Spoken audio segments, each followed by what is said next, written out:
Welcome to the show. I'm here today. We're getting reunited today. It's been a minute. It's been 26 years with Jon Greenhalgh, creator, producer of the Smashing Machine documentary, also director of Team Foxcatcher that you could see on Netflix. And I just got done watching it again because I seen it when you did that, and I just seen it again, and I'm traumatized all over again because that was way better than the movie, the Team Foxcatcher. You think so? Yeah. Oh my goodness. I mean, the detail with that? Sure. Oh man, you really went you went deep there. That was such a great documentary. Yeah. I think there's like always a little bit of authenticity with documentaries that you just cannot capture in fiction films. So they're different, ultimately. And I don't know, maybe because I could relate to that. I mean, it was the wrestling with that, and also the Smashing Machine documentary, which we're going to talk a lot about. Now, I met you when you were filming that in 1999, 25th Street at the Renzo Gracie Academy when I was 25 years old. Yeah. And when we talked about you coming on, you said, "All right, Matt, I got a little something for you. I got a little gift for you."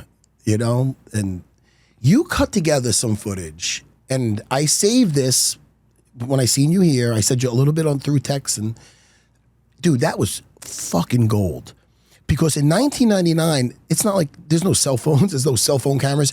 I have some video footage, but if it's on the camcorders, it's all like grainy. It makes it look like a fucking, well, I am 51, so I guess. But the crystal clear footage of just a boy with a dream, dude. You put that together. I want to show everybody right now. Look, we're going to show everybody right now. Go to and then they're going to come back. Watch just a young me with a dream, 25 years old. Just watch this little 4-minute vid.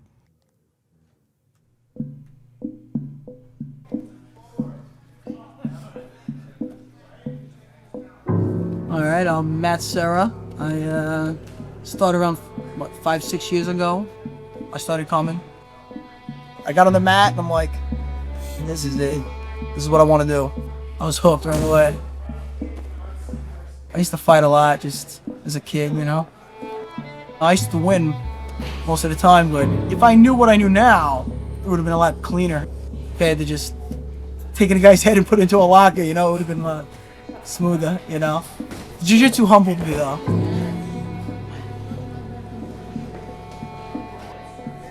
Renzo came over from Brazil. I was already learning from his partner.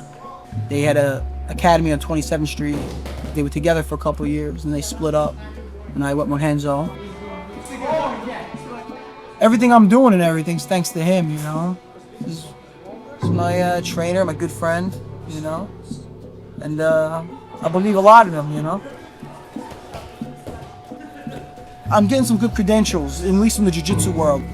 I just won the PAMs as a purple belt. So Renzo gave me my brown belt in Miami. And then I just got back from Brazil in July, and I won the Worlds in the brown belt division. So it's going good, man. That's what I'm talking about. In Brazil, I trained under Renzo's uncle, Carlinhos. It's cool, Baja Gracie, which is Renzo's school when he was in Brazil.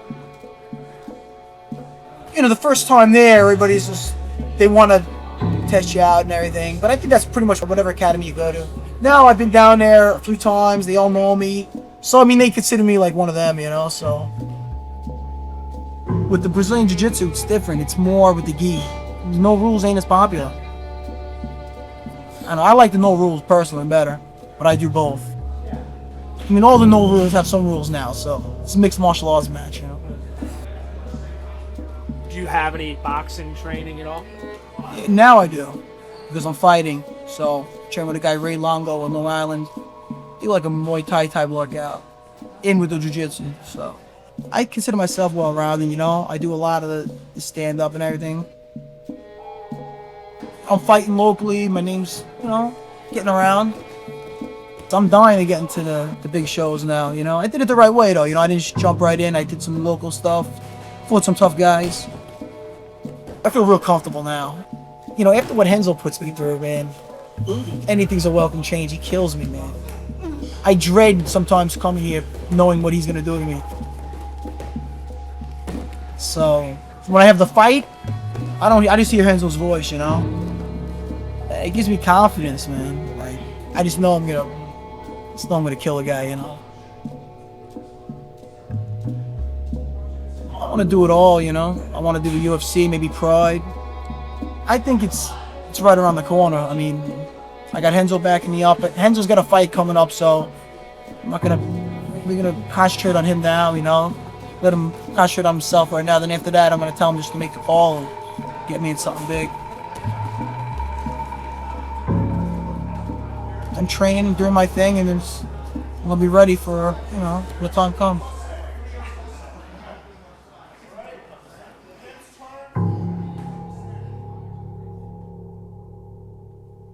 And we are back. It was like a time capsule. It was, when I seen that, I thought you were going to show me some footage because you sent me some of my rolling footage with my good friend, the Japanese gentleman there, Dazuki. I love Dazuki, man. Very, very close friend of mine for 30 years. I thought it was going to be some more footage of me rolling. The interviews of me, you know, looking to get into the big show. You know, did you remember doing that interview? I remember you guys being there. Yeah. I know you talked to me. I mean, it was 26 years ago. You know, a lot of shit happens. You know what I mean? It's even more. That clip is so. I'll tell you right now, dude. It meant a lot. Thank you, first of all. Yeah, of course. Thank you, because that wasn't you just throwing me some. You put that together like a little story. Yeah. And to see what I'm, not to be that guy, but to see what I accomplished since then, to make my dreams come true type thing. It's incredible. It's wild, man. It's wild. It was wild that you had that footage and you put that together, and you're doing more stuff like that, right? Yeah. You said you have a ton of footage, not just on me. 600 hours of outtakes that we shot when we were shooting the Smashing Machine. We shot the Smashing Machine in '99. We shot for like a year and a half, and you know we shot with a ton of different fighters. I mean, in the end, it stayed pretty focused on Kerr because his story was definitely the most compelling. But we were covering a lot of guys at that time, and Renzo was one of them. First of all, the little, even in that little 4-minute clip, you captured my relationship with Renzo. In that little, I mean, you guys, I'll tell you, man, that was really something. It really was something. That's like priceless. It really is. And you're going to be doing. You got your own channel now that you're going to be putting these clips out? Yep. Now, where can we find that? So right now, I've just been calling it the Smashing Machine Outtakes, and that's actually the first video that I put up. Wow. Yeah, but I don't know. I might change the name to the Smashing Machine Behind the Scenes. So Yeah. I'm not sure. But yeah, I'm going to put up a bunch of clips because I have so much really super interesting footage from everyone involved in that time. And just like you said, it's like a weird kind of MMA pioneer time capsule. Guys, let me tell you about my buddy's new online community, 3-Punch Combo. 3-Punch Combo is a community where pro fighters and fans, they can interact there. Oh, it's fun. No toxicity. It's built from the ground up by 2 lifelong MMA fans. It's a way for fans to get closer to the action, hear behind-the-scenes insight from fighters, break down fights and matchups, and a ton more. It's a way for fans to get closer to the action, hear behind-the-scenes insight from fighters, break down fights and matchups, and et cetera, et cetera. What I like about it is there's no trolls, no bullshit. If you're a diehard MMA fan, it's the best $5 you'll spend. There's some awesome guys involved with it, including our guys over at Serra-Longo, Nas Satakov, Matt Steamroller Favola. Sign up today and get in the action. Let's go. 3-Punch Combo. Let's do it. It brought me back, and the quality of it is so. It's so cool, yeah, man. Yeah. So it just really, and you sent it to me like midnight. So I was like, what the fuck? I go, whoa, honey, look at this. Yeah. I'm showing my kids. My kid has my 16-year-old has a kickboxing match in 2 weeks. It's fucking exciting. Good luck. Yeah. Oh, I can't wait. So tell me, all right, let's bring it back. So, and they can find that you said on the outtakes. What is it? Yeah, Smashing Machine Outtakes. All right, excellent. Yeah, wait, let me kind of catch up with how we got into that room. Yes. You hear that? So we're cutting into the Smashing Machine story, but at first we were shooting with Kerr, and the very first thing that we shot was in Japan when he fought Igor Vovchanchin. Oh Yeah. You know, and we were kind of thinking like, all right, we're going in to shoot the guy who never loses, right? You know, because Kerr was my roommate in college. We wrestled together in Syracuse. I followed his whole career. And yeah, when we went over there and we shot, I was just thinking, all right, this is going to be amazing because, you know, Mark is kind of like an intellectual, softer kind of individual. So like the whole idea behind it was like, you know, if people really understood what this guy was like, you know, while seeing what he does in the ring, it like doesn't compute. You know? And I always thought that would be a super interesting thing. But during that time, so we shot and he lost right away, or the no contest with Igor Vovchanchin. Then we went back to Arizona, and then all of that drug stuff came out, which we should get into that as a separate thing later. Yeah. But what happened was then Mark went into rehab. We helped him get into rehab in Sierra Tucson, and we were sitting around like, all right, do we have a movie? Like, what the fuck do we do now? So I had been bartending on the Upper West Side at a place called Jake's Dilemma on 81st in Amsterdam, and like 2 doors down was the Crane Club, and the bouncer was Jon Danaher. Yes. Right? So I used to, you know, at the end of the night, 4 o'clock in the morning, John would come over and hang out with the other bouncers from our place, and he and I would like talk about what I was doing, the Smashing Machine, and then he would give me all sorts of like, he would give me classical music suggestions to use in the film, which were like amazing. But when we went back, you know, I said we'd like to keep shooting with someone else, and he said, you got to come in and meet Renzo. So that was how that happened. He brought us in there, and Renzo was renting that studio, right, from like a karate. Peggy Chow. Yeah. Yeah. So I guess that was like his first solo effort, right, after Craig Kukok. Is that right? That was filmed pretty much right after they separated, or because Renzo didn't get a main headquarters yet. He was. I think that was before we went over to 37th Street, yes, which was above a methadone clinic, which was circus. But Peggy's, yeah, we were there for a while. Oh, the training we had there, and you captured some great footage. And in that the 4-minute clip we saw earlier, the late great Horion Gracie, Jon Danaher makes an appearance in there, Ricardo Almeida. Oh man, it was just, and then you have me rolling with Renzo, which is yeah, that was cool. And actually, Rodrigo's in there too, but he's not in there. But I should. Rodrigo was my old roommate, who I'm going to get on this show, Christian, ASAP, because that guy, I lived with him for a few years in my young wild years, and we had a great time together. And he's one of my closest friends. He moved out to LA, and he was a ladies' man. Oh yeah, he was. How do you know why? He looked like Ricky Martin, that son of a bitch. He did. Yeah, and he put on that accent with him. What's that? We went to Japan with him. Yeah. Oh, did you? Pretty intense. Yeah. Yeah. I'm gonna get those stories on here. It was fun. But yeah, to think about the guys that were in that room was mind blowing. It was just totally bizarre. I mean, between you, Renzo, Ricardo. I mean, Ricardo has a bunch of schools now. Is that right? Yes. Yeah. Well, he has schools in New Jersey, and I believe he's living in Florida now, and he has schools there also. Okay. So he's kind of great man, Ricardo Almeida. Yeah. He was another one of my daily training partners where it was just war. You got some of us rolling, me and Ricardo?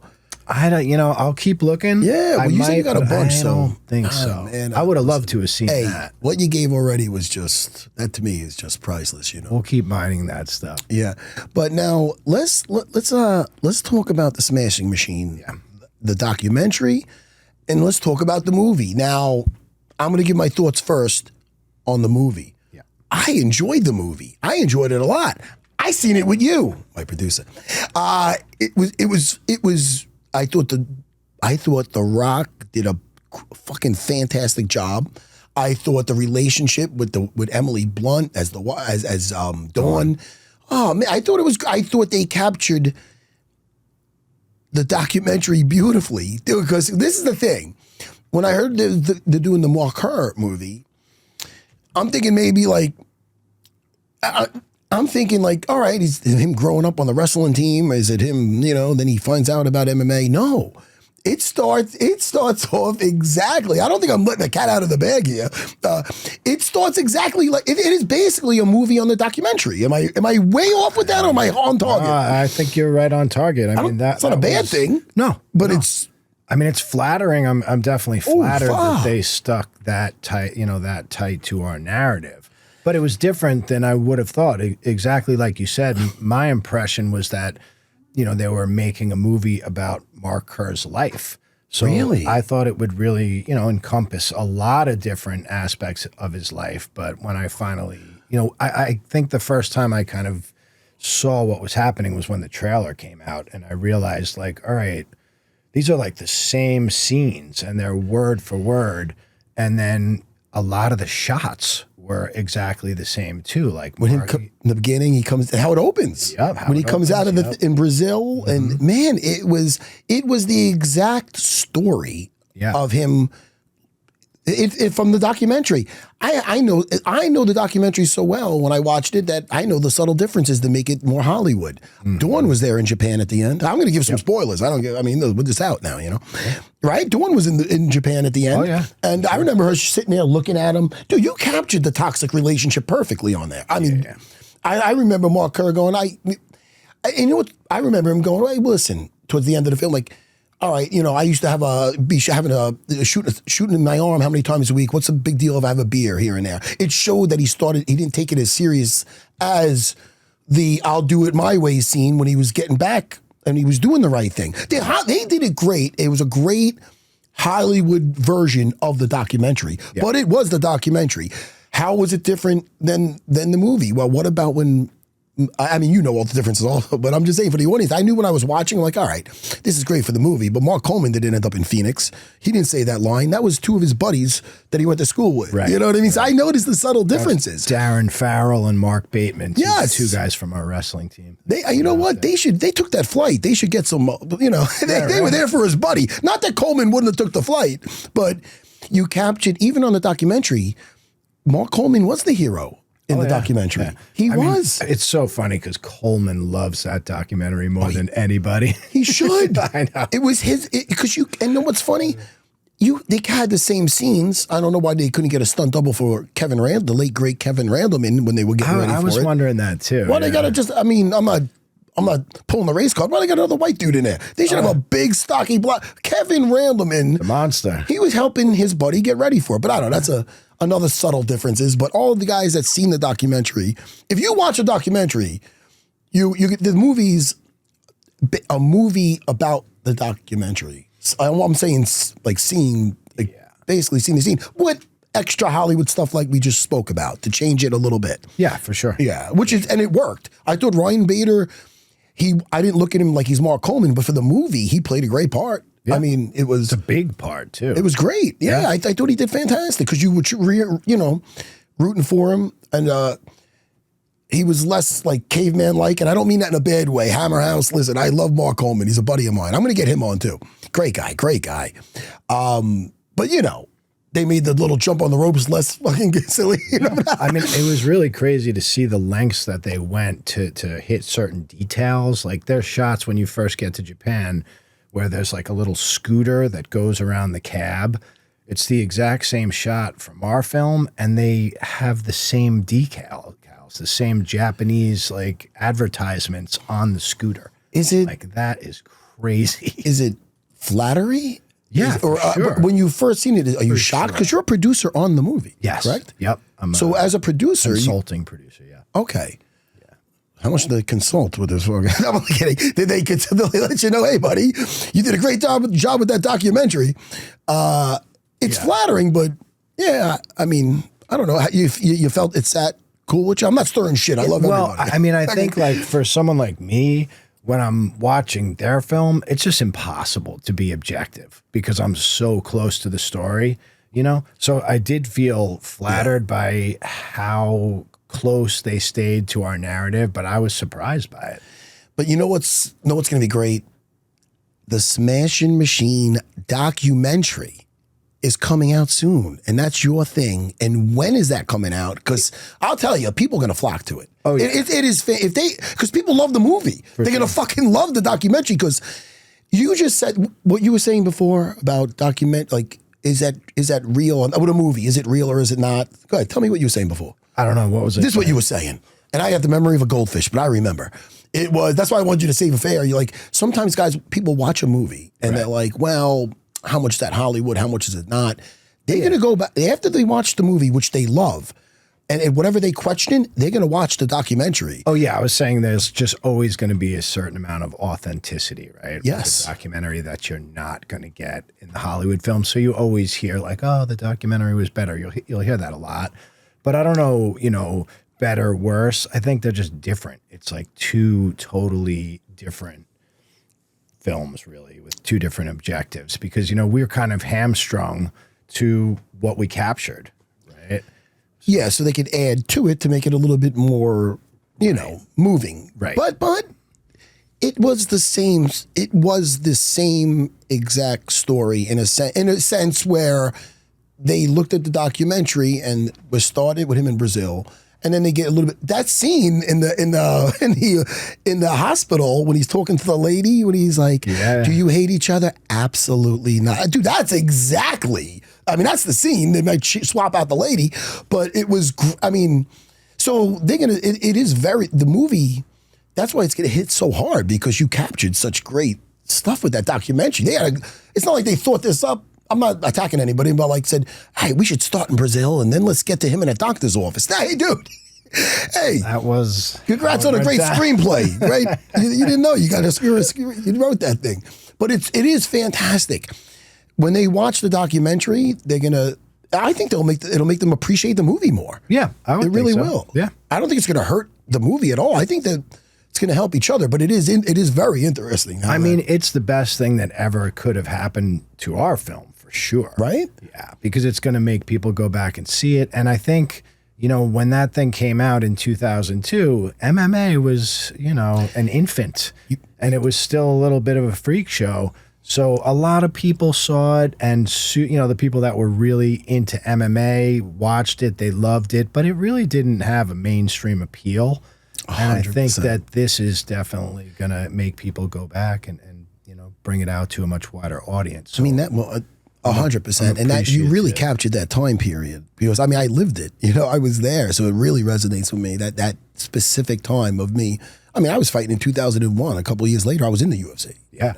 So I'd go to Vegas, sign some autographs, come back, tell my friends. They're like, "Yeah, right." I go, "I'm telling you, I'm doing it." For you, you feel like a superstar for a day, then you go back and nobody knows who you are. You know what I mean? Totally. But it was a different time back then. So that conversation that he had in that doctor's office, I've had those. You know what I mean? I'm sure you have. Man, it's crazy. Yeah, so, it was pretty misunderstood back then for sure. And at one point. We went in and brought all of Renzo's guys to watch. Everyone came to HBO and watched the film. We did a screening just for Renzo's guys. Well, Renzo has a good part in the documentary. Yeah. Well, it was like that was one thing too that I think I always felt a little bit shitty about because, we love Renzo. Dude, especially everybody. Like we were coming from Mark, who during that time. He had this addiction stuff going on, and he was difficult to deal with. I mean, he's the greatest guy in the world, but, when addictions are involved, people can get really controlling, and it can be hard. And he was going through a lot of shit. And when we left him and then we came to Renzo, it was just like a giant breath of fresh air. Oh, the positivity, the laughing. I like that he kept his laugh in the pool. Unbelievable. Well, so that's what I was saying. The point being, when we had all this great stuff with him, with Renzo, we followed him to Japan. He fought Otsuka, a great win. And that just didn't really fit into the story we were telling, so it got cut out. But what did fit in was him hanging out with Ricardo Marai in the pool. Oh. Because what we were trying to do at that point was essentially, we were building up Ricardo Marai because he was going to fight Coleman, who was on this 3-fight skid. So we used Renzo's laugh as a way. It was almost like darkness in a strange way and made Ricardo Marai seem a little bit scarier, which, as a filmmaker, I think that was a good thing to do, build him up before he fought Coleman. They didn't do a good enough job with that because that gentleman was like 7 feet tall. He was 6'8" or so. He was huge. They made him a big Brazilian in the movie, but They didn't do like justice. that. No, I no. thought so, yeah. Well, it's funny you bring that up because, like, I always say when you look at the people who were fighting back then, like, you know, Kerr fought Fujita and Coleman fought Ricardo Marai. These guys look like Bond villains. Oh, man. In real life. Yeah, Ricardo Marai was like, he was like 6'10", 300 pounds, lean, like insane looking person. You know, it got me thinking of them. I mean, listen, I can go scene to scene pretty much. When they go out to greet the fans, Mark Ker goes, funny. hey, Cole. Hey, Cole, let's have some fun. Let's have some fun. And they go out there, and Mark Coleman right away greets them, and then a second later, Kerr goes over, and then he gets a kind of a bigger pop. Yeah. You know what I mean? It played to the whole underdog theme, and you caught that in in the footage in the documentary. Yeah. You know? Yeah, But I mean, I think like wild. as a producer, it was my job to kind of understand the world, learn about all the players, and then try to put my director and my cinematographer in the right places because, you know, we were working with talented guys. So I knew all I had to do was kind of get these guys into the right place and they were going to capture some really amazing shit. And that's exactly what happened. The fact that this became a movie, well, you know, and again, it surprised you a little. 25 years later. What's that? I know. 25 years later. But it is kind of like stepping in shit, no? Like you must be feeling like, hey man, because when the documentary comes out, you know, it's gonna just blow up. And again, where could they get that? You said it's gonna be right everywhere? now nowhere, but interesting. We will re-release it probably like mid-January, and I don't know. There's a couple of different companies right now that are trying to buy it, and we'll see. But it'll be easily available. It'll be. I'll tell you right now, it's gonna be viewed by many people. I mean, I know I'm gonna watch it. Sure. Why nowhere right now? Well, because, I mean, I guess there's a couple reasons. One, because I signed a contract with A24, and as part of that contract, we gave them a 3-month window where we would not have the documentary out just because it would be conflicting with what they're doing, and we want to give them some time to you know, do everything they need to do with their film, which I think is fair. That's a good thing. You know, and I think because exactly like you said, this is bringing so much attention. So, you know, our film, its life was pretty much over, and now it has this resurgence, much like Mark Kerr, right? How weird is that? I mean, he was kind of a forgotten pioneer, honestly. That makes me happy though, because there's so many guys that broke in, like that were just warriors, and they just missed. They missed the boom of it. They missed this thing becoming mainstream. Yep. I mean, now there's gonna be a fight at the White House. I mean, it's mainstream. Crazy. You know what I mean? It is. It's there. And you know, I was still fighting when I thought it would be over any day. So I get it, man. Yeah. You know. Well, you were like just as it started to really ignite. Just as it started, you know. But and then it got bigger and bigger. I'm very, you know, I still do the UFC. I might be one of the longest employees by the UFC. I still do the UFC Unfiltered podcast with Jim Norton. Yeah. And, so I'm still with them. Once in a while, I'll do a thing called Dana White Looking for a Fight. Yeah. We have fun with that. Guys out on boats and. Oh yeah, we have a good time. So listen, I just got done watching again Team Foxcatcher. Right. Now, I loved your documentary, The Smashing Machine, and I love the movie because they're very similar, and it was a great Hollywood version of your documentary. The Team Foxcatcher, compared to the movie Foxcatcher, apples and orange. No, because apples and oranges are both delicious. I thought one was great, and the other one, man, it was different. Different. Yeah. I'll say different because it wasn't like the performances were bad. No, I think he was trying to. That's Bennett Miller directed the Foxcatcher movie with Steve Carell, and I think he was trying to capture a vibe. It was super dark, and I think he was interested in the relationship between Mark and Dave Schultz and brothers, and like he was seeing something different than what I was seeing. You know, we had a few conversations about that, you know, but I guess it's really interesting because I've had these two experiences where two of my films have been made into Hollywood films, and they're very different because the Foxcatcher experience, I mean, you can't even recognize the stories, right? They changed theirs so far from reality that they actually, they told Mark Schultz's story. Yes. More than they did Dave Schultz's story and John DuPont's story.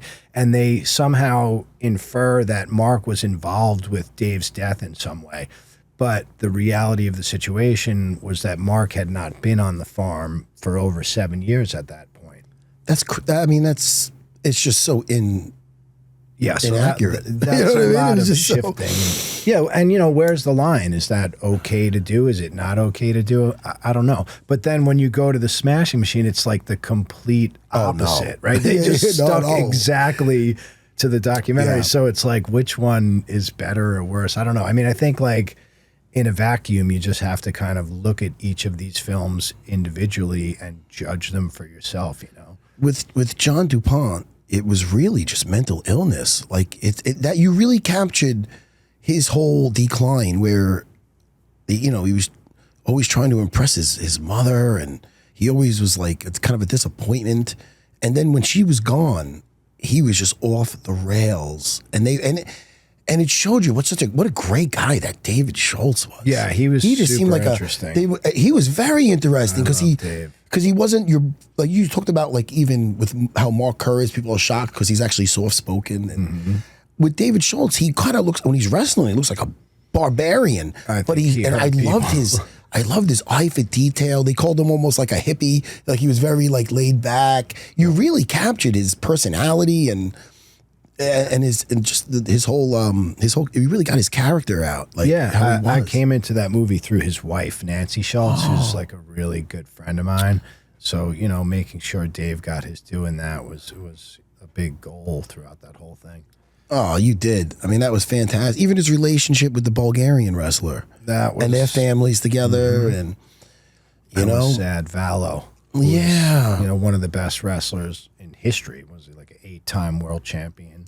And that whole thing started as such they were like a wrestling utopia, that she called it, his wife, and I think too, like when I look at that movie, something that I find really interesting is just like the power dynamics, because DuPont had so much money, right? He was getting enabled by the cops, right? He was doing all of these really crazy things. He drove his car into the pond twice in a row with people in it, right?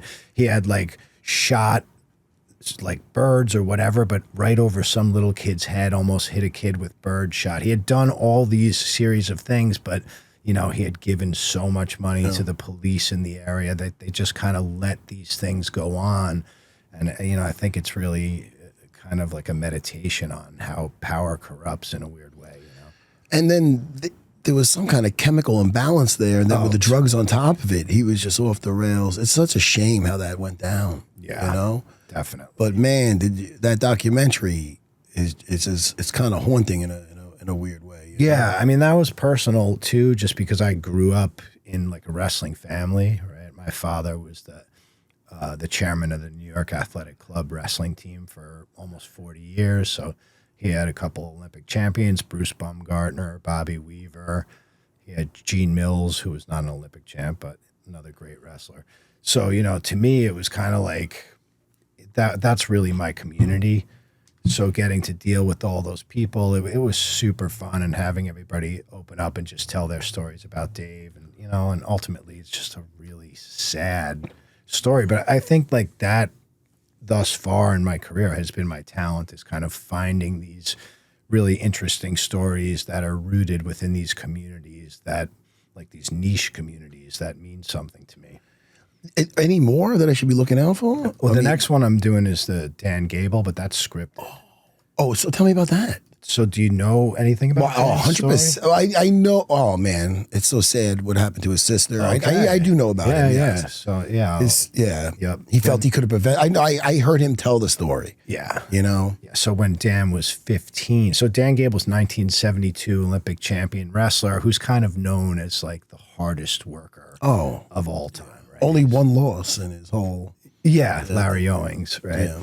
But when Dan was 15 years old, his sister was raped and murdered in his house, which kind of both of his parents became alcoholic, and there was a lot of abuse going around, and he kind of solely focused on this sport of Yeah. kind of as a way of giving his parents something positive to focus on to kind of get them through the tragedy.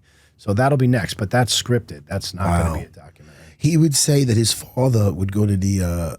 He was friends with the people at the jail, and he used to let him like point a rifle and pretend that he was shooting. That's right. That's a Right? scene in the movie. Yep. It is a scene in the movie. I know. I watched documentaries on Dan Gable. I found him very fascinating. He was almost an introvert.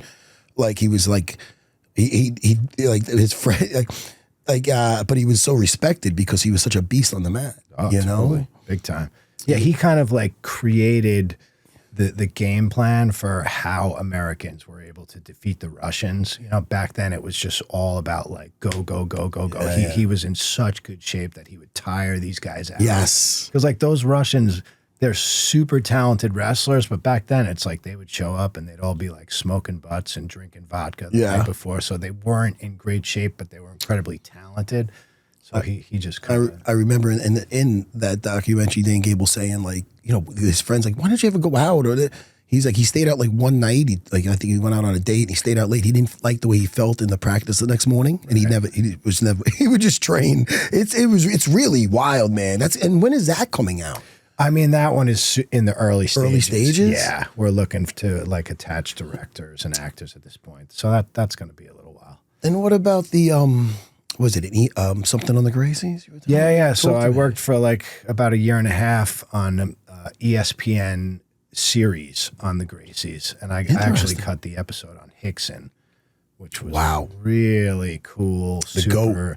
Yeah. And you know, Horion was interviewed in that. It was Horion, Hoyler, Hickson, Hoyce, all in that episode, and we're getting the dynamics between those guys with all the stuff that went on around the UFC. It was like really cool. Interesting. Very interesting. Because people don't know. I mean, the people that they probably don't know that Hickson was the champion of the family. For sure. When the first Ultimate Fighter came out, the first Ultimate Fighting Championship, that 8-man tournament, Hickson would have been the champion. He would have been the best representative of the family. But they said they wanted Hoyce to show that this is from their Horions and then point of view. They wanted to use Hoyce to show that, because Hickson looks the part. Hickson looks like he's when he was younger too. Especially, I mean, he looked like he's out of granite. He had a physique. Hoyce was the weaker younger brother. They wanted to show that it was all based on technique and And I mean, when Horion speaks about it, I think that is definitely a real part of it, because everybody wants to know why that happened. But I also think beyond that, you know, in those early days, I mean, everybody was working for Horion. Yeah. And like him or not, he was the genius that blew up Gracie Jiu-Jitsu, in my opinion. You know, the first UFC. Yeah, he definitely pissed a lot of people off. But tell me about it. He was a genius. And, you know, at that time, Hickson was working for him, and then Hickson broke away from him and opened his own academy. Yeah. And I think there was some resentment there. And Hoyce was kind of like the good soldier that always stuck with Horion, you know? Yeah. And I think that definitely played into that. I remember all those early politics because I was with Renzo at the time. Yeah. You know what I mean? So are they all good now? That, I mean, I don't think so. Honestly. You know, business and family is not always the best thing. Yeah, for sure. You know what I mean? And you know who I thought was like really interesting in that was Hoyler, because Hoyler kind of tell the story. We go through the whole thing where, you know, Elio is coming to Hickson and saying, we don't want you fighting in Japan. We want you on our team here with Hoyce. This is the family event, you know, and Hickson was kind of like, well, I'm not getting paid for this, right? Yeah. So like, why am I going to do this? I want to go fight in Japan. And then Hoyler went to Elio and said like, hey, listen, I understand we all want to help Hoyce, but what about Hickson? He deserves this. And Hoyler ended up leaving and cornering Hickson at all those first Vale Tudo Japans. And that was a really touching, really interesting story to hear. You know, Hickson, his time at that time, it's limited. You know, he's in his mid-30s at that point. Totally. You know, so let's go. I mean, he deserved it, but Hickson, I'm not saying Hoyce could be controlled, but he was young, you know? So I'm not saying Horion would have the same, Well, I want to say control, but it would have the same effect with you have the same control over fucking Hickson. Hickson's not answering to nobody. I don't think you could control him, right? He's a samurai, man. Right. Nobody's telling that guy what to do. Totally. But anyway, now I mean, listen, they all did great, so I'm happy for everybody. Well, I mean, I always thought like it was kind of interesting because Horion and Elio, right? Their whole method was like keep everything tight. Don't show everything you got, right? They were super closed off. And I mean, the funniest thing is Renzo could not be more opposite than that, right? Oh man, Renzo is like bring everybody in. And actually, I wanted to mention this too. Like when I was going through all that stuff, just looking at that one practice at Renzo's place, what was amazing was like he was working on this. It was like a lateral drop. Yes. Right. And like it was from beginning to end. I could see that he had in his mind, like, I'm going to figure this move out. Oh yeah. And he just worked on it the entire time. He tried it. And I kept thinking like that was like a Hollis influence, right? Renzo has a way, and I've seen this in many of his fights, that he'll have a certain move that he's been practicing, and then he'll experiment with it, like he'll exactly the way you've seen, whether it's a throw or a certain back take, for instance, and he'll just mess with it, hone it in training, and then use it in the fight. He's so super technical, even up until a few years ago when his last fight when he was 53 or 54 versus Yuki Kondo. You've seen him in the airport showing how a back take in the airport, how he laces his leg in front to the leg in back, straightens it, takes the back. He used that in the fight, and it was a beautiful thing to see. I'm 51. He did it at 54 or something. So yeah, Renzo's just a technician, man. Yeah. And Renzo Gracie back in the day, it was the hotbed for like jiu-jitsu, incredible, and fighting. I mean, I always wondered like, what was the Danaher? There was not really a split, but like, what happened around there? Yeah, how did Jon get on his own, and how did that go down? When myself, Rodrigo Gracie, and Ricardo Almeida, it's not like we got our black belts and split, but after a while, it's time to open up our own schools. I went back to Long Island. I was already established in the UFC. I was fighting, so I opened up my spot. Ricardo had his spot. So when we left as head instructors, under Renzo at the academy, Jon Danaher and Sean Williams, they took over, and Jon, who's a genius, now he's putting up 100% of his time into this. He has no other hobbies. He's a madman. He had no TV until my buddy Chad gave him a TV because it had a VHS and a DVD where he could watch fight footage. He's just so he started teaching Renzo full time, and then he started just producing a lot of animals, you know what I mean, in a good way, just tearing up the circuit, and that became the Danaher Death Squad because they were just no gi with him. They didn't do any other type of Gordon Ryan, Gary Tonin, Eddie Cummins back then. So then eventually, I don't know, it was the pandemic, and that's what happened. And then they all went to Mexico, and then he was gone, that type of thing. So that whole time, even when he had his own Danaher Death Squad, they were still at the Renzo Gracie Academy. Right. So it wasn't like a bad split or anything like that. And do I have this correct? Is that whole leg lock thing, the way that came about, was it Jake Shields brought the leg lock in, and then Jon took that? No, Jake Shields. Jake Shields is great. His passing's phenomenal. You're thinking of Dean Lister. Oh, okay, that's right. And what's funny about that is he was staying with me and Rodrigo Gracie had an apartment in Woodmere. When that conversation that he had with Jon Danaher about why would you ignore 50% of the human body, that happened when he was staying on my futon. Really? He was staying with me for 2 weeks, me and Rodrigo. Oh, me and Dean Lister had some great training back in the day. I mean, that really revolutionized the sport, right? It's insane. I mean, now 100%. Where it really just elevated the leg lock game because you got a genius mind like Jon who just examines the human anatomy and just fucking learns all the, and then he studies the tapes from Japan and he watches all the guys from Shudo, and he'll just, and then comes up with a whole system, and that gets, Jon Danaher is just a brilliant mind. And I loved you capturing him in there, reversing some visiting Brazilian in 20. That was a good half guard sweep. You got Ricardo Almeida in there, dude. Oh my God. Cool. I can't wait to see when your channel comes out, Smashing Machine Outtakes. Yep. I want to see the other footage that's going to be on there, man. I think that's going to be wild. Yeah, for sure. Wild, man. I like that we gave everybody a little tease on here about that. Yeah. You know? Cool.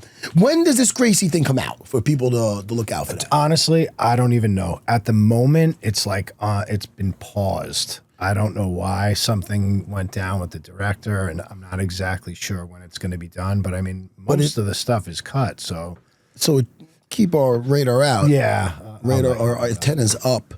Where do we go from here now? You're going to be just waiting for this doc, or you looking to? Yeah. I mean, you know what I want to do? Can I give you like the whole story of how the Smashing Machine came about? Shit, yeah, man. Yeah. Go. Because this is a really interesting story. I want to know how that doc got made. So, yeah, it was 1999. I was 28, 29 at the time, right? And Mark Kerr, I wrestled with him at Syracuse. So he was my buddy. And I was following his career. He had just left the UFC. He had like a lawsuit. I don't know if you know about that. No, go ahead. He had some kind of lawsuit with the UFC because, you know, he was the current UFC champ and he had signed a contract with them. And then Japan, the Pride people came over and offered him way more money. So then he jumped ship and went over to Japan. For Pride. Yep. And the UFC sued him and I don't know. They got that thing sorted out. But so... You know, I was living on 47th Street, and I would walk down to Koreatown and get the VHS, you know, knockoff copies of the Pride events, and that was the only way I could watch it. So I put those things in my VCR, and I'd be watching it. And I remember sitting on my couch just thinking, man, like, this is incredible, watching Mark dominate in the ring and knowing him as a human being. Yeah. It just like doesn't compute, right? So that right there, that kind of, you know, inconsistency is what made me think, all right, this might make for a really good movie, you know? And the other thing that I thought about Mark, like, he was a dynamic person, right? So whenever Mark was involved in something, like, shit would go down, be it good or bad, but like something dynamic. Like when I first went to Syracuse, my freshman year, Mark had been kicked out of school. Right? Was he known as a fighter? Did he fight in the street at all? Or did he? Not at all. And I mean, we were on the wrestling team. There was a bunch of savages, dudes that fought all the time. And that was just not Mark at all. No, he was the guy that was like breaking it up. He was the guy that like, you know, wanted to go eat mushrooms and watch the sunrise. You know what I mean? And I really think like part of what made our film work so well was the idea that like Mark was an athlete. Right? He was an NCAA champion wrestler. So he had all these physical skills that made him like the perfect MMA fighter. Yeah. But he didn't really have like a fighter's demeanor, right? He's not a mean guy. Yeah. You know, when you look at certain guys, I don't know, Vanderlei Silva comes to mind, right? It's like these guys, they like hurting people, right? And they want to get in there and they really want to put an end to this fight. And that was just not Mark. And I really think that that's where like the drugs came into play, right? Certain things that he had to do. And I mean, you know about that. What's it like stepping into the octagon? What is it like? Come on, man. I mean, to my credit, I didn't need any drugs to numb the pain. I'm not knocking Mark, but shit, man. I know, how about this? In Japan, it was almost encouraged from back in the day. Yeah. So, you know, I always fought in the UFC. My first time meeting Mark Kerr was in Japan when I was going to fight in Pride. Mm-hmm. And then, I don't know if you know about this, I talked about this on here before, Joe Hill Oliveira, he walked up and he got lit up by the pyrotechnics and he got on fire. So when I'm waiting backstage, how I knew, I'm like, well, it seems like we're waiting a long time. Mark Kerr runs up. And he comes up and, you know, his voice is a little soft. He's like, Henzo's some doctor. Henzo, it's awful. He was on fire. And Henzo runs with him off. I go, what the fuck's happening? But that was my first introduction. The giant comes over. Like Henzo's some kind of fucking doctor. Henzo went over and threw a bucket of water on him. I don't know if that's a good thing. But anyway. God. So did you end up fighting? No, I ended up not fighting. Weird. And I remember all the guys, I was so upset. But it's so weird how things work out. Like, I was so depressed about that and I was in such good shape. I'm like, all right, there's a Abu Dhabi 8-man tournament qualifier in Indiana at a hook and shoot, those old fights. I go, if I win that, I can get to Abu Dhabi. And I did. I went to Abu Dhabi, and that's how the UFC kind of found me. So it's good. It ended up all right. Yeah. But at the time, I was just pissed that I couldn't fight. You know? Yeah. I mean, that was a big deal back then. Pride was so cool. I mean, that was such a fun era. The Pride era was incredible. It was when you Japanese went, it was just it was a wild time, man. It was just so new and exciting. When you chose to do this, and then all of a sudden he's destroying everybody. Mm-hmm. You get his first loss or DQ, whatever you want to call, because they just added the no knees. It was a weird circumstance, but he wasn't victorious. Did you feel it ended up being great. It's horrible it happened, but for Mark, for your buddy. But in the long run, it's more dramatic, and it led to that. It led to it made it better. Totally. Right? Yeah, totally. I mean, we were confused. So what happened was, that all went down with Igor. And then after the fight, Mark is crying, right? You see all that stuff. Yeah. He gets in the elevator and he's like really falling apart. And then he's all messed up and he's just speaking about it in the most eloquent possible ways, right? Yeah. That's when he's talking about like the highs of this sport or like no other highs in the world. 12,000 people out there cheering for you. And he goes through the whole thing. And I was just thinking, like, how is this guy doing this in this moment? Like, he's really a smart, very articulate, kind person, Mark, right? So I knew, like, even there, I hadn't seen Mark in a while at that point. When we got to Japan, that was the first time I'd seen him in a couple of years. One, I noticed he was way bigger, right? Because when he was wrestling, he wrestled at 190. Yeah. Right. And so when we got there, he was probably 245, 250. So that was different. I also noticed he was sweating nonstop. Right. So I was already thinking something feels a little off, He was open about it, though, no? With the drugs. So here's in the beginning, no, right? I had no idea when that happened. But then after that loss, we went back to Arizona and we're like on him with our cameras. And, I'm already thinking, all right, something is off. Something's a little bit fucked up. And then Mark came to me. He sat me down and he said, Jon, this is what's going on. I'm addicted to this stuff called Nubane, and I'm shooting up like 10 times a day. And I can't do this with you guys. I can't have a camera crew following me around. Like, this is too much. So at that point, I went to Mark. I took his release form that he had signed for the film. I ripped it up and I said, here's the deal. You let us into your life, right? And you trust me and just give us the whole shebang, show us everything that's going on. And then when this thing is over, at the very end, we'll sit down, we'll watch the film. And if there are things in there that you object to, we'll take it out. But it's very trusting of him because he let you film it all. I mean, you see everything. I mean, it's all credit to Mark. It is credit to Mark because who does that? Like, he was so open about it. So then at that point he said, okay. And then he said to me, tell the other Jon, get his camera and come into the bathroom. And that's when he shot up in front of us, right? Which in the film kind of takes your breath away, right? Yeah. When that happens, it's a weird situation. But then at that point, Mark, he goes through all his drawers. Remember, he's like throwing out all of the drugs. Yeah. He throws out all of the Nubane, and then we get in the car and we drive, and he throws it out in a big dumpster.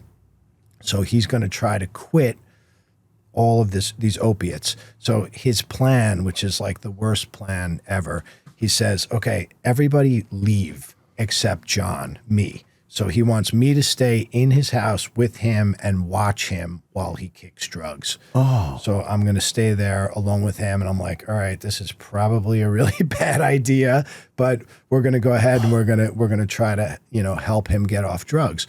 So what we did was we set up a camera pointing to the couch because that's mainly where he was staying while he was trying to kick drugs.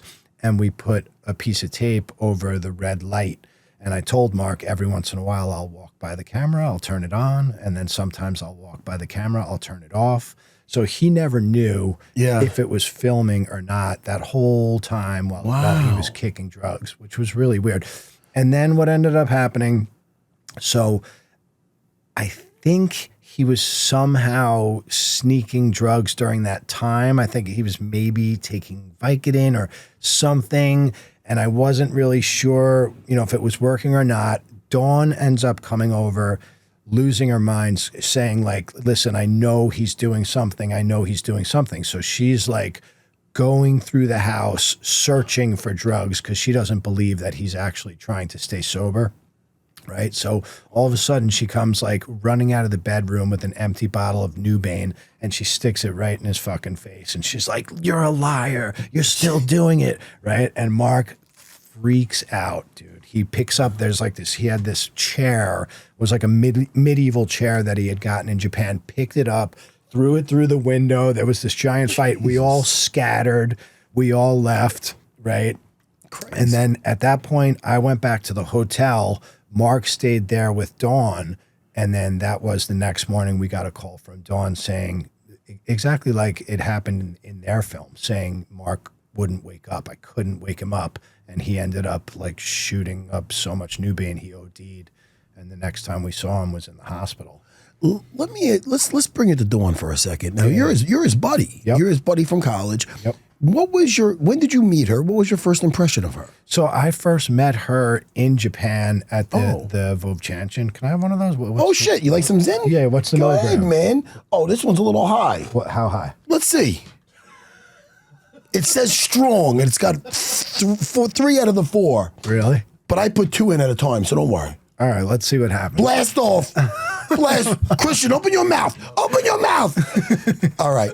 But go ahead, man. Okay, so like my first impression of Dawn, if you watch that stuff when she's there, Mark has his own, Mark has his own locker room. You know, normally it's like all the fighters are in 2 different locker rooms, right? Yeah. But Mark had his own because he was kind of a star at that time. You know, and Dawn was there, and, you know, she was dressed in her almost stripper garb. Yeah, man. And she was covered in glitter, and the whole place smelled like perfume. And, like, I didn't have the impression that she was a bad person. Yeah. But I just thought it just seemed somewhat inappropriate. Like, if you were trying to focus on your fight, it just didn't seem like this was going to be helpful in any way. Man. You captured it perfectly. Yeah. And Emily Blunt was great in the movie. I thought she did a really good job. Out of everybody, like her mannerisms were perfect. She was Dawn. It was crazy. You know? Yeah. Oh no, they captured it great, but you captured it great in the documentary. Yeah. I mean, you've seen everybody watching that, and you did exactly like they did in the movie. They did exactly like you did in the documentary, where he's trying to kick it. Well, what? Because you got a problem? I have to have. Everybody's got to, be like a straight and narrow. Like she was out partying talk about. That was all real. That was real, man. They nailed that stuff. Oh man. Sure. Like talk about not having his back. Yeah. After who I want to know who approached about the movie script. Who approached? So they first went to the director John Himes. Oh, okay. Yeah, they reached out to him to find out who owned the rights, and then there was like this big convoluted thing about who owned the rights and whatever, but we eventually got all that stuff sorted out. And, but yeah, like I said, I thought that they were making a movie more about Mark Kerr's entire life. I was not expecting something that was that tight to the documentary, but it's flattering.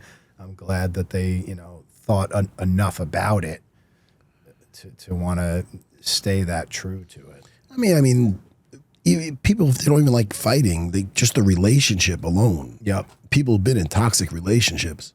Oh, yeah. And that shit was toxic. That really was, yeah. Because then, that part was very real in their film, too. And in our film, right, once he gets out of Sierra Tucson and then he links up with Boss again. Oh, yeah. That was a really productive time period. First of all, I love Boss Rutan. He's a great man. Cool. And he was great in the movie, and he was great in the documentary. He was the sensei. He was the coach. Mm-hmm. And once you start to deviate from that, and you're calling the shots, and you see it in the documentary when he's like, "Well, what are you gonna do for work? Where are you gonna get your work out there? Like, who's gonna give you work?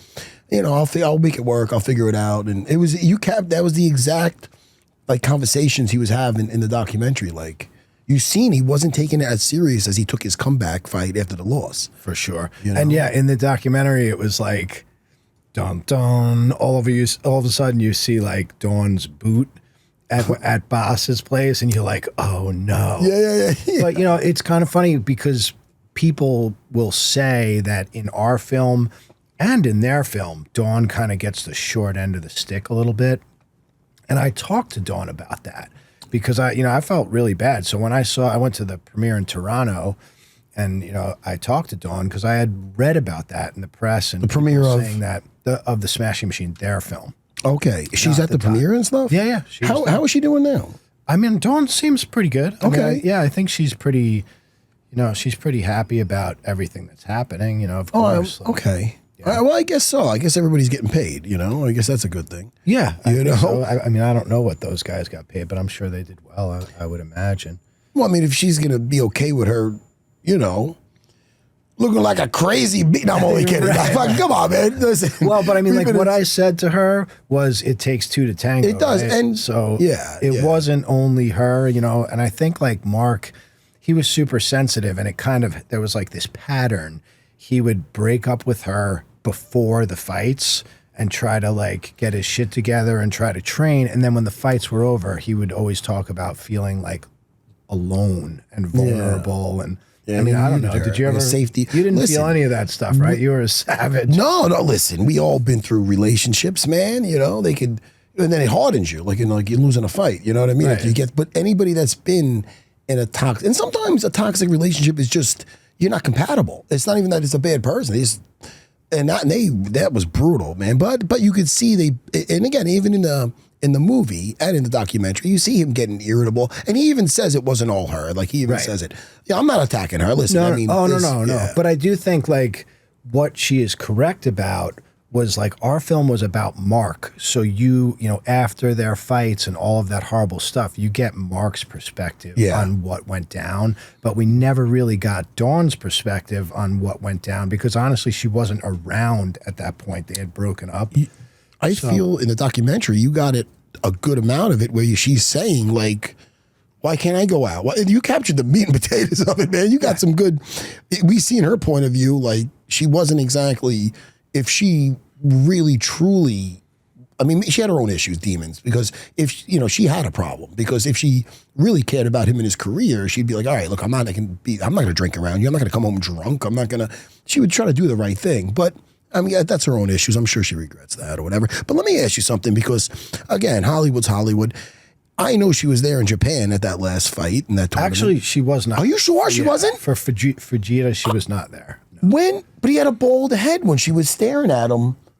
Like this. Yeah, Did he have a bald head before that? Yes, My bad. That was in Arizona. Okay, he wasn't in Japan. She wasn't in at the end. I could have sworn she was. Yeah. All right, good. You did the doc. You know better than me. But I do think like she came back into his life before that, and that's when he left Bosses. And I really think that was like the hugest mistake. And right when he fought Fujita, I don't know how well you watched that fight. Yeah. He fucking rocked in the beginning. Oh my God. I don't know how that guy was still standing. Yeah. I mean, he rocked him, and a couple of those knees against the ropes. I guess don't they call that guy like the Iron Head or something like that? Well, they should. Yeah. He took a beating, but he was able to survive it. Yeah. And then Mark got tired. Well, I think what he was doing was I think everybody knew if you're going to fight 3 fights in one night, you kind of needed to try to end them quick. Yeah. No, I don't blame him for trying to get him out of there. And but I think he blew his wad there. And that comes to the preparation. You know what I mean? So, which I don't think he was doing. That's what it was. And that's what you captured great in the documentary. And I love, you did capture him when he did get back on the wagon before that. And I think they did a great job in the movie with "I'll do it my way." Yeah, I like that. They did the right. They used the right. The score was great. Like they put the right songs in the right parts. So, again, it's your documentary. There's some cool soundtracks. Yeah. They used him running up the stairs like you did with the vest on. And the fucking same shots, the same calves. Yeah, the same fucking. And actually, I brought the costume designer came over to my house and checked out all my behind the scenes footage. And, she was like taking pictures of all these different outfits that he was wearing, and all that stuff ended up in the movie. I'm like, I think those guys, they did an incredible job. The production designers and the costume designers, makeup. I thought all that stuff was really, really good. Oh, no, it was fantastic. I mean, one thing that I question, so they keep talking about that The Rock gained 30 pounds of muscle for that role. Yeah. Like, my question was, why? Like, he said in that interview, the CBS interview that The Rock did, he talked about being 290 when they were shooting. Yeah. And Mark was not that big. Maybe he wanted to look bigger on the screen. He did look like Mark Ker in the movie. I thought he did. I thought he looked great. For sure. I mean, that up the stairs thing, the the way he's talking, it was great. It was. Yeah. I think it's the only MMA fighter he probably could play. I mean, who's he play? For sure. He's not going to be Conor McGregor in a movie, right? And I just think like Mark Kerr as a person, he's just one of the coolest people you could ever meet in your life. Yeah. Oh yeah. And I mean, I think what Mark's his real talent is connecting with people. Yeah. He always seemed nice. He's a nice guy, and when you talk to Mark, he's eye to eye, and it's like you're the only person in the room. He has that talent. Like I saw him last night after a premiere. There was a premiere at the MoMA. Yeah. And then, we went to some restaurant. I walked in. Mark was just sitting there by himself before, all the people came to make a fuss about him. But, it's like you see Mark, you just want to give him a hug. Like, he's a good dude. And to the credit, in the end of the movie, they got him in there, and he was like, oh, there he is. What'd you think of that? I thought it was interesting. I even told Christian after, I guess it's not, he's just like unbelievable. Like that type of thing. I'm like, I wonder why he keeps saying that. Is he just saying that about... I didn't know. I don't even know what I thought about that because it was so different all of a sudden going to the real person. Guy. Yeah, it just kind of was a shock. It was a real choice. It was a choice. Yeah. I didn't know how I felt about it. I still don't know how I feel about it. I I said that to you right after Christian. I was like, whoa. I'm like, that was kind of an odd. I felt that was an odd choice too. It takes you kind of out of the movie and into... I guess that he's just a regular guy, they're trying to say? In a different direction. And I think they were really trying to give props to this whole group of people that had, built this sport from the ground up and really didn't benefit from it all that much. Let me ask you, though, one scene at the end that got me. Does that all Hollywood? Did she really try to take herself out? I mean, if you watch the doc, that's exactly where it came from. So after Mark loses, he does this little interview with us in the hotel where he talks about him and Dawn had this gigantic fight. And I think he starts shaking his head and he says she grabbed a razor and she started cutting herself. Oh, then she went and then he says she went and got my guns from underneath the nightstand. Oh. And then he just goes, thank God they weren't loaded. So, I mean, I guess that's where they built that scene out of. And I guess, listen, she's involved. She's going to the premiere. She's not complaining about it. So, you know. Yeah, I mean, I think Dawn is a cool person. I really like her. And, the thought that anybody could feel shitty about the work that we did and, maybe we didn't portray them fairly, that hurts me. You know what I mean? That really bums me out. So I always try to, I really want to talk to Dawn more about that because at the very least, I want her to understand why we made the choices that we made. What is the deal with Don Frye not liking Mark Ker? I mean, the only thing I could say is, I've watched internet clips like everybody else has, and I think he says something about training Brock Lesnar. Brock Lesnar wanted an MMA guy to train him when he was going to fight, and it was between Kerr and Don Frye, and ultimately he picked Kerr to train him. There was some kind of beef over that. But, I mean, Don Frye is just a hysterical dude, right? Yeah, listen. Sometimes he sounds like a cranky old cowboy. Totally.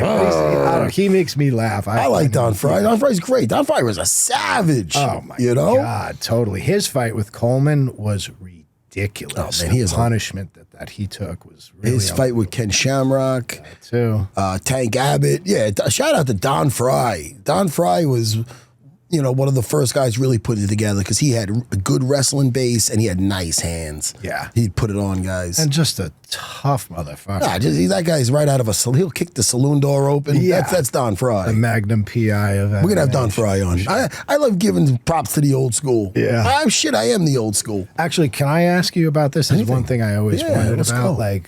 What was the deal with your first GSP fight? Went great. Did you expect that was going to happen? How did that go down? Because I mean, at that time, you didn't just beat anybody. Thank you. I mean, that guy he's right up there with the GOAT conversation. Right? No, he's in the top 3 and a great human being. Really cool. And didn't you guys kind of end up training with him after the fact, or at least no? He trained with. Well, he trained at Renzo's. Yeah, he trained at Renzo's. He was there a little bit before we started fighting. Then he had to take a break when we were fighting, and then And so, you know, I like, had what was seniority. that like for you? Did you think that you had a chance of winning going into that fight? 110%. No, I felt. Well, the thing is this: I wasn't sure I was going to win, but I knew it was going to be an exciting fight in a sense where, up until that point, there was maybe one fight prior where I had something with my knee where I had to rely on my stand up with the Carol Parisian fight, but it wasn't honed as much. But I knew I was going to take my chances standing with him, and he was everybody thought I was going to fight like I did on The Ultimate Fighter and prior, which was to try to utilize my jiu-jitsu, which you know me as the jiu-jitsu guy, you know? Yeah. But I knew I had heavy hands. Ray Longo knew it. I mean, I was hurting guys with 16 ounces. Had you knocked guys out like that before? Because I was completely shocked. I didn't know you had bombs like that. I knew I had it from sparring. You know, I mean, I even broken a guy's. I'm not nothing to brag about. But even with the 16-ounce gloves, I broke a guy's jaw with my punch with a right hand. I know what. And Longo would always point out, look, imagine hitting George the way you hit Dan tonight with the 4-ounce gloves. What do you think's gonna fucking happen to him? And what is he doing standing? Let me show you what he's doing standing. He had all the neighborhood kids. I say the guys at the gym. You know, we didn't bring in. Well, we brought in some Golden Glove guys and stuff, but. You know, all neighborhood, they were showing the same kicks he was throwing. I seen it. It was really like the Matrix in there where Longo had me so prepared standing. That combined with George not expecting that game plan, you know. If I felt that it was going to be a him or me type of fight. And did did to you hurt see somebody, the opening for that shot? Like, had you seen it earlier and think, okay, this is going to happen? Or I landed a lot in sparring my overhand, and Longo had me throwing a ball at the wall. Over and over, throw a medicine ball, boom, it come back 20 times. That's his fucking head, boom, throw it. And he had me so prepared for that I seen the look, I seen all his stuff he was throwing. I think he kept expecting me to shoot, and it felt in there, I will say, like a good day of sparring. It felt just like I felt like I felt just in the moment up until in a prior fight, the one where I was using my hands, where I almost did what Mark Kerr did. Tried to get him out of there so hard. And because I had that knee thing, my endurance wasn't where it should be. And I made it through, but barely, you know. Had these some good jiu-jitsu escapes in that one, you know. Yeah. But what he did say from that fight with Ray Longo, and this is where experience comes and having a guy to point it out, where if you do get a guy hurt, take that extra half a second to line up that next shot. And if you see that fight, he didn't just get hit and go down. He got back up, and then he got back up. And then, so I would keep getting off the center line, watching, and then fire off another one, and then fire off another two. And I placed the shots really well until the end. So credit to Ray Longo.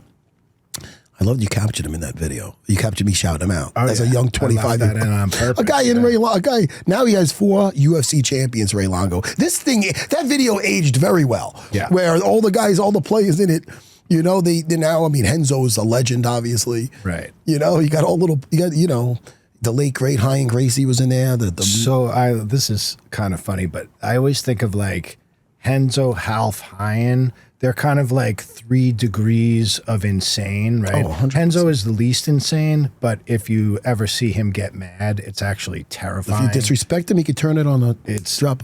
terrifying, right? And maybe Half, his trigger is a little quicker. Yes. And then Horion, he was triggered from the minute you saw him. Like when we had our cameras, pointing a camera, it's so funny. Whenever people are filming Horion, it's like they'll film him until he looks at the camera, and then you'll see the camera move, because he was kind of a scary dude to even be near. Very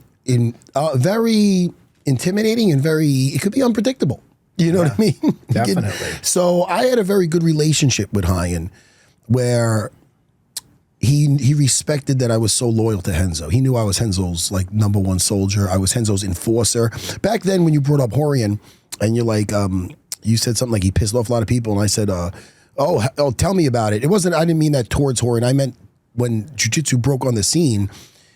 At that academy, where 25th Street, the one before Renzo's, we would have all traditionalists come in trying us, and I mean, they were so like butthurt that they felt like they wasted their life because jiu-jitsu was shitting on everything. And it's not true, because every martial art mixed martial arts, now everything turned around with it. Guys are using taekwondo in it. You know what I mean? Yeah. But at the time, it almost felt like for these traditionalists, like I'll show you. So they're going in there reaching for our throat, trying to put their fingers in a gouge. So It was the Wild West, man. It was nuts back then. So that's what I meant by Horion pissing a lot of people off. I mean, I always think about, because now, I mean, I train jiu-jitsu. Actually, let me shout out my coach. Cody Christensen, great coach, and he has Train Stop Jiu-Jitsu in Tivoli. Excellent coach. He got his brown belt through one of your guys, Krishna. Oh, yeah. Krishna's my black belt. Yeah. Oh, that's great. He got his brown belt through them, and then he got his black belt through this guy at Gambit. That's great, though. Aaron Harris, who's another savage. But yeah, he learned a lot from your guys. You're still rolling? I'm still rolling 3 days a week. Yeah. I'm like. How old are you now? 55. Dude, 51. I love it, dude. I do an over 40s class. And not that they still roll with the young guys, but my over 40 class every Wednesday night, Christian should be joining any day now. It is it's so much fun, dude. I feel like these kids, sometimes they're in the locker room after just talking about the rolling and stuff. It really is it really is the fountain of youth, I feel. Well, now it's like you go into a jiu-jitsu academy, everybody's super nice, and they're trying to bring you Oh, it's different than back in the day. I was saying back in the day, you walked into Renzo, that was a fucking gang. That was a gang. Well, you know what it was? It was kind of the atmosphere back then. We had a great tight crew. We had a bunch of everybody's nice. Everybody's great. So that was the first time I had ever rolled jiu-jitsu, and I mean, I was bartending for a decade before that. I was smoking a pack of cigarettes a day. So and I think Renzo knew that I wrestled with Kerr. So I said, okay, I'm going to come in. I'm going to roll. And the first thing he did was he put me with Danaher. Yeah. Danaher was a blue belt, and I always wondered this. But he was not a real blue belt. He was way better than that. So it kind of felt like he was the guy that when somebody new came in, they put him with Danaher. Because, I mean, Danaher, he hurt me. Oh, did he? Yeah. I mean, he choked me every which way. Were you aggressive with him? Were you trying to throw him around type of thing, maybe? I was probably trying to muscle him around a little bit and use some position from wrestling. But, I mean, I had no jiu-jitsu skills at all. And he really put the screws to me. He hurt me. And I ended up in the bathroom, throwing up. I was throwing up in the bathroom. Terrible first experience. It was terrible. And I didn't roll for a couple of years after that. It took me a while to kind of get into jiu-jitsu after that. Well, that's a bad first experience. It was. But I think that was what it was like back then. What I will say to Jon's defense, not that he is that we had so many whack jobs coming in. Not that you're a whack job, but he might have misinterpreted it. Because sometimes, dude, I'm telling you, we had the heart of Manhattan just fucking from street thugs that wanted to try it out to traditionalists. I mean, whack jobs, man. How many arms I took is crazy, But so I mean, he might have got, he might have mistook you for one of the knuckleheads. Yeah, I mean, I didn't take it in a bad way. I just thought it was he was showing me who's boss, and I thought that was okay. There was nothing wrong with it. But it was pretty tough. And just that whole atmosphere was so funny because it was just way different than it is today. Yeah.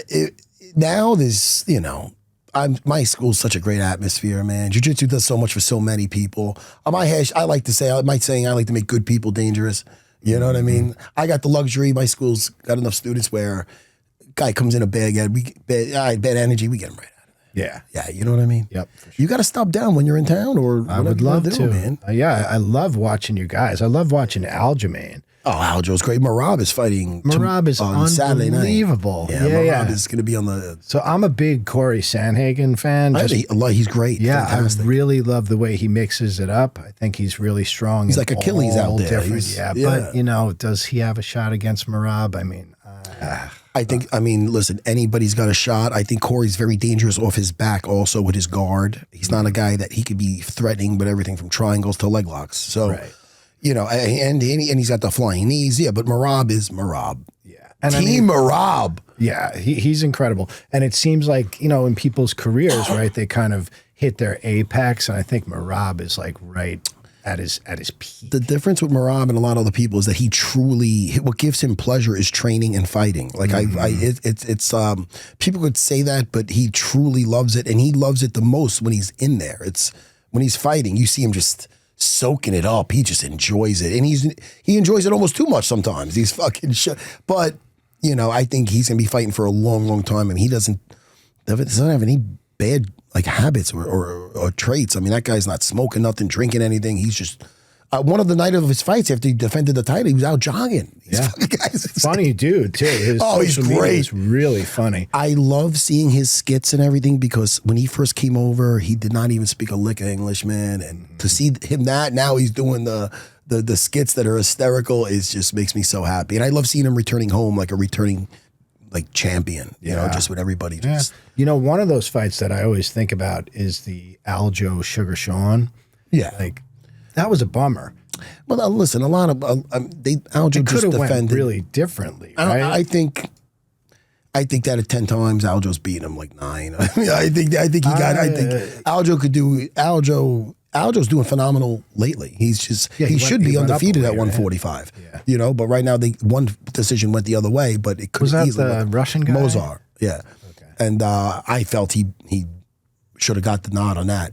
But Aljo fights very smooth, very technical, and he always gets out of there without, besides an occasional, you know, maybe twice in his career, but, you know, he hardly gets out of there but usually marked up at all. You know what I mean? He makes it look not pretty easy versus assassins. Yeah. So, hey, man, I want to plug your channel again, Smashing Machine Outtakes. Yep. Hey, Miyagi, you just catch a fucking fly? What'd you just do? All right. You see that? You can't do that to a guy like ABD. The fuck? I'm like, what the fuck? When I was closing, I thought he went to grab me.